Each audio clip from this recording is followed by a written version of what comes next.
2 शमूएल अध्याय 23। दाऊद के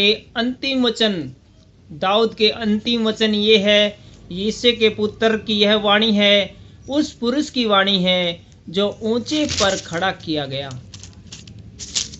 और याकूब के परमेश्वर का अभिषिक्त और इज़राइल का मधुर गाने वाला है। यहोवा का आत्मा मुझ में होकर बोला और उसी का वचन मेरे मुंह में आया। इज़राइल के परमेश्वर ने कहा है, इज़राइल की चट्टाई ने मुझसे बातें की है कि मनुष्यों में प्रभुता करने वाला एक धर्मी होगा जो परमेश्वर के भय मानता हुआ प्रभुता करेगा।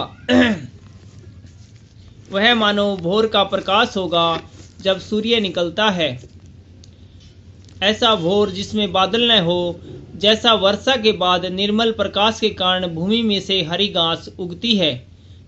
क्या मेरा घराना ईश्वर की दृष्टि में ऐसा नहीं है? उसने तो मेरे साथ सदा की एक ऐसी वाचा बांधी है जो सब बातों में ठीक की हुई अटल भी है, क्योंकि चाहे वह उसको प्रकट न करे तो भी मेरा पूर्ण उद्धार और पूर्ण अभिलाषा का विषय वही है। परंतु ओछे लोग सब के सब निकम्मी झाड़ियों के समान है जो हाथ से पकड़ी नहीं जाती, परंतु जो पुरुष उनको छुए उसे लोहे और भाले की छड़ से सुसज्जित होना चाहिए, इसलिए वे अपने ही स्थान में आग से भस्म कर दिए जाएंगे। दाऊद के सूरवीरों की नामावली। दाऊद के सूरवीरों के नाम ये है, अर्थात तहकनोमी यशबशेत जो सरदारों में मुख्य था, वह एसनी एदीनोमी कहलाता था, जिसने एक ही समय में 800 पुरुष मार डाले। उसके बाद अहीहो दोदे का पुत्र एलियाजर था। वह उस समय दाऊद के संग के 3 वीरों में से था, जबकि उन्होंने युद्ध के लिए एकत्रित हुए फलिस्तियों को ललकारा और इजरायली पुरुष चले गए। वह कमर बांधकर फलिस्तियों को तब तक मारता रहा जब तक उसका हाथ थक न गया और तलवार हाथ से चपट न गई।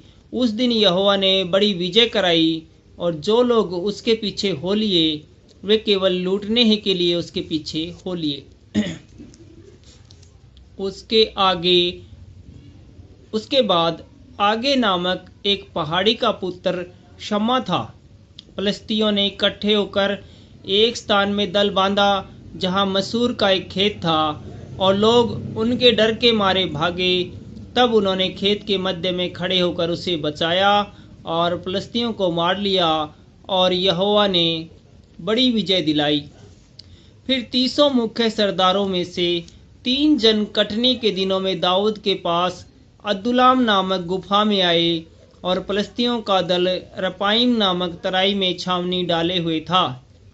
उस समय दाऊद गढ़ में था और उस समय फलिस्तियों की चौकी बैतलहम में थी। तब दाऊद ने बड़ी अभिलाषा के साथ कहा, कौन मुझे बैतलहम के फाटक के पास के कुएं का पानी पिलाएगा? अतः वे 3 वीर फलिस्तियों की छावनी पर टूट पड़े और बैतलहम के फाटक के कुएं से पानी भर के दाऊद के पास ले आए, परंतु उसने पीने से इनकार किया और यहोवा के सामने अर्घ करके उंडेला और कहा, हे यहोवा, मुझसे ऐसा काम दूर रहे। क्या मैं उन मनुष्य का लहू पीऊँ जो अपने प्राणों पर खेल कर गए थे? इसलिए उसने उस पानी को पीने से इनकार किया। इन 3 वीरों ने तो ये ही काम किए। अभी से जो सरूयाह के पुत्र योआब का भाई था, वह तीनों में मुख्य था।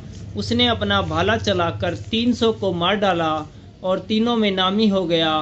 क्या वह तीनों से अधिक प्रतिष्ठित न था और इसी से वह उसका प्रधान हो गया, परंतु मुख्य तीनों के पद को न पहुंचा। फिर यहूदा का पुत्र बनिया था, जो कबेसलवासी एक बड़ा काम करने वाले वीर का पुत्र था। उसने सिंह सरीखे 2 मुआवियों को मार डाला। बर्फ गिरने के समय उसने एक गड्ढे में उतर के एक सिंह को मार डाला। फिर उसने एक रूपवान मिस्री पुरुष को मार डाला। मिस्री तो हाथ में भाला लिए हुए था, परंतु बाना या एक लाठी ही लिए हुए उसके पास गया और मिस्री के हाथ से भाला छीनकर उसी के भाले से उसको घात किया। ऐसे ऐसे काम करके यहोयादा का पुत्र बनाया उन तीनों वीरों में नामी हो गया। वह तीनों से अधिक प्रतिष्ठित तो था, परंतु मुख्य तीनों को पद को न पहुंचा। उसको दाऊद ने अपनी निज सभा का सभासद नियुक्त किया।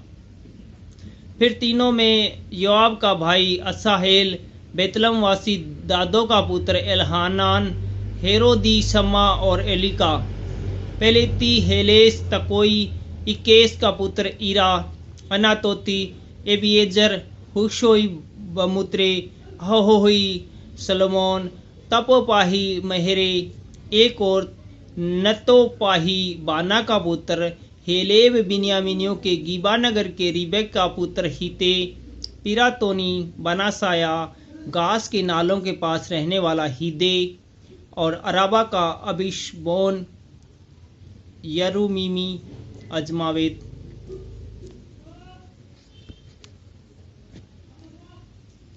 सालबोनी, एलाबा, यासेन के वंश से योनातान, पहाड़ी शम्मा, अरारी सरार का पुत्र अहियाम, माकादेश के अहसबे का पुत्र एलीपेलेत, और गिलोई अहिलोपेत का पुत्र एलियाम, करमेली, हेस्रो, अरामी पारे, योबाई, तानान का पुत्र येगाल, गादी बानी, अमोनी शेलेक, बोरोतेनी नहरे, जो यरूशा के पुत्र योआब का हथियार ढोने वाला था, ये तेरी ईरा और गारेब और हित्ती उरिया था, सब मिलाकर 33 थे। Thank you.